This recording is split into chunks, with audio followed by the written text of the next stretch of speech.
Hey everyone, welcome back to my channel. For today's video, I've rounded up my top 5 favorite Anthropologie inspired DIYs of all time.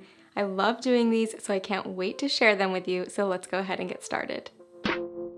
Okay, the first one is this gorgeous speckled candle that I saw on their website, and I have these tea tins that I save whenever I finish this Harney & Sons tea, so I thought that this would be perfect for it. So I just gave it a couple coats of a matte black spray paint, which I think instantly makes something look so much more chic, and I love that the color inside the tin is still like that orangey color. And then I wanted to add the speckling. So in order to do that, I just mixed a little bit of water with some white acrylic paint, and then I took a small paintbrush and I just hid it a couple inches away from the tin so that the paint would splatter onto the tin. So basically you just want to mix around your water and paint and then tap off a lot of the excess.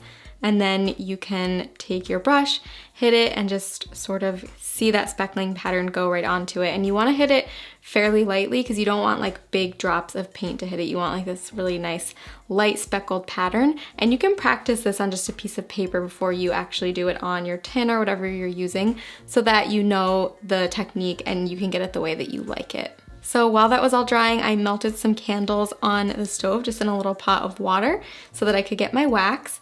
And then I took a wick. I get these on Amazon. I'll link them down below if you want to get some for yourself. And then I just dipped it into the wax and stuck it in the bottom of the tin and tried to center it as best as I could. Next, I took a little stick, you could use like a skewer or anything like that, and wrap the wick around it so that it will keep it in place.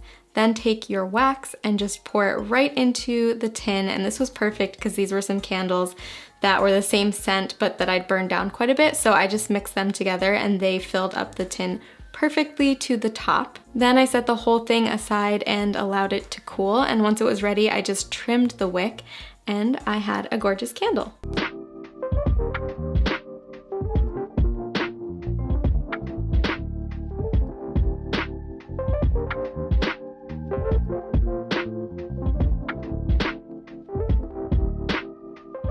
So I have this block of wood here. It was honestly just scrap wood that I had, and I'm keeping it in its natural state. I'm not going to stain it or paint it or anything because as far as my decor goes right now, this is going to blend in really well with all of the natural wood tones. Next, I decided which side was going to be the bottom, and then I just measured to make a hole on each side, marked it with a pencil, and then I'm gonna go ahead and drill a hole on each side. So I'm using these C-hooks, and I just wanna make sure that I'm drilling far enough in for them to be able to twist in all the way. And then once I drilled both of my holes, I just took 2 C-hooks and twisted one into each side. For the piece that the jewelry is actually going to hang on, I'm just using a wooden dowel. Very simple, easy to find, and you can stain it any color you want or you can paint it, and I decided to paint it in No Surprise, this pink color that I've been using for everything, and I really love the way this looks, especially with the natural wood as the top part. I just think that looks really nice. Here's an example of what one would look like if you did decide to stain it. You could really make this very customizable to your taste. Now it's time to hang it up, and I'm using these little sticky Velcro command strips, and these are one of my favorite things to use when I know something might not be permanent and I don't want to put nails in the wall. These hold a significant amount of weight. Make sure you read the package, but these have worked really well for me.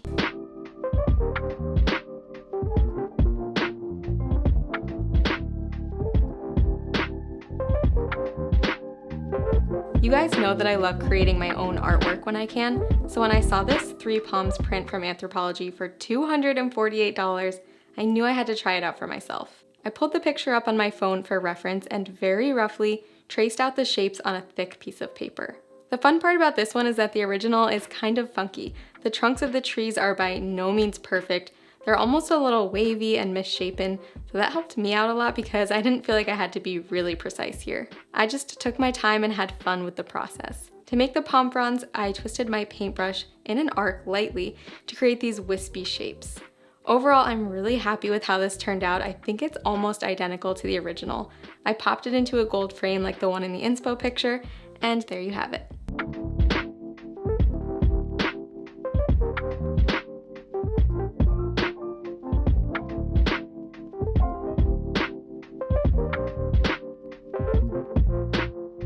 The next item that I found from Anthropologie is the Fern Doormat for $98.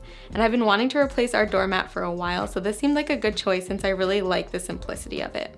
This doormat is bigger than I expected, so I created a stencil using my Cricut machine, But I did want to add that if you don't have a Cricut, you can also purchase leaf stencils.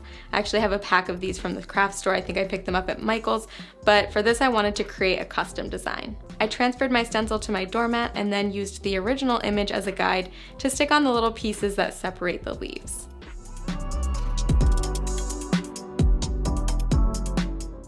For the second stencil, I tried using transfer tape, which was a little tedious because the fibers of the doormat make it a little hard to stick the vinyl to it. You can tell I was struggling a little bit to get everything to stay where I wanted it to. Basically, this was all just trial and error and a little bit of a tedious process, but I eventually got everything in place. To paint this, I'm using acrylic craft paint, and I don't mind using this because we have a covered porch, so the doormat won't be getting exposed to the weather. But if you want something more sturdy, you can also use spray Flex Seal. I've heard of people having really good results with that. So you just need to cover up the rest of the mat so you don't get the spray anywhere else if you do decide to use this. I used a sponge brush to dab the paint into the fibers of the mat, and it took me a few coats to really get in there and get the color dark enough.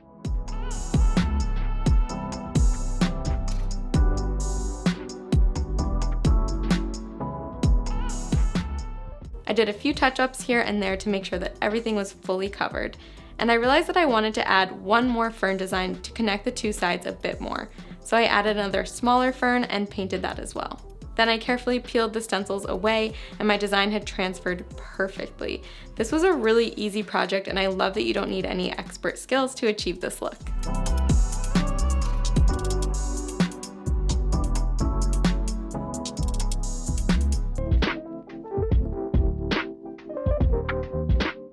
Anthropologie used to have these really cute monogram floral mugs, and I always loved them, so I wanted to try to make my own. I picked up some plain white mugs and some sticky stencils from the craft store. I got a big pack of floral stencils, which are perfect for this project. I used enamel craft paint, which is meant to go on glassware and ceramics, and I just placed each stencil at different angles all around the mug, and used a sponge brush to apply the paint. I found that placing one stencil at a time worked best, and I paid close attention to the placement of them, trying to keep them really close together without overlapping. The mug should look whimsical but not messy, so I tried my best to mimic that style. Once I was happy with the flowers, I added a letter stencil, which was not sticky, so I used some painter's tape to hold it in place. I used black paint for the letter, but you can use any color as long as it works to stand out against the color of the flowers. The last step is to place it into a cold oven, then set the temperature to 350 degrees Fahrenheit for 30 minutes. Let it cool in the oven and you're good to go. These are hand wash only, but if you don't put them in the dishwasher, they hold up really well.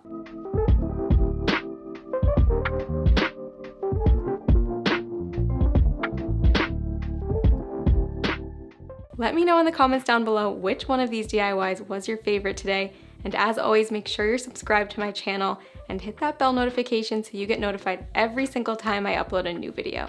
Thank you guys so much for watching, and I'll see you soon.